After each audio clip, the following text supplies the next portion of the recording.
নিউটাউনের নাম জ্যোতি বসু নগর করার বিল প্রত্যাহার। নিউটাউন থাকছে নিউটাউনই। নিউটাউনের নাম জ্যোতি বসু নগর করার জন্য 2011 নির্বাচনের আগে মার্চ মাসে তড়িঘড়ি New Town Kolkata development authority amendment bill 2011 pass করায় তৎকালীন বাম সরকার। কিন্তু বিধানসভা ভোটের আগে বিলে রাজ্যপালের ছাড়পত্র মেলেনি। নতুন সরকার ক্ষমতায় আসার পর সেই বিল ফেরত পাঠিয়ে দেন রাজ্যপাল। শেষ পর্যন্ত মঙ্গলবার বিধানসভার অধিবেশনে সরকারের তরফে বিল প্রত্যাহারের প্রস্তাব রাখা হয়। সেই সময় বিরোধী দলনেতা অভিযোগ করেন, সরকার পরিষ্কার করে বলুক রাজনৈতিক উদ্দেশ্যে না ত্রুটিজনিত কারণে বিলটি প্রত্যাহার করা হচ্ছে। বিধানসভায় যে বিল পাশ হয়ে গিয়েছে সরকারের উচিত ছিল তা পুনরায় রাজ্যপালের কাছে ফেরত পাঠানো।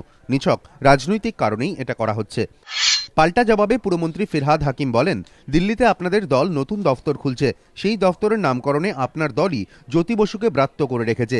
এখানে আপনাদের কি স্বার্থ? আপনারা রাজনৈতিক কারণে এটা করতে পারেন, মানুষ তা মেনে নেবে না।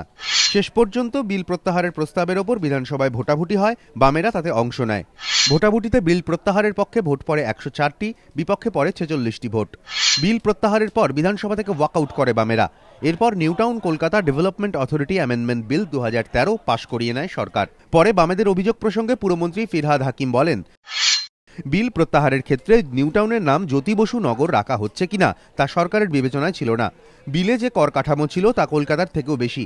নতুন শহরে আসার ক্ষেত্রে মানুষকে উৎসাহিত করতে কর কম রাখা উচিত। নতুন বিলে নিউটাউনের কর কাঠামো পশ্চিমবঙ্গ পুর আইনের ধাঁচেই রাখা হয়েছে।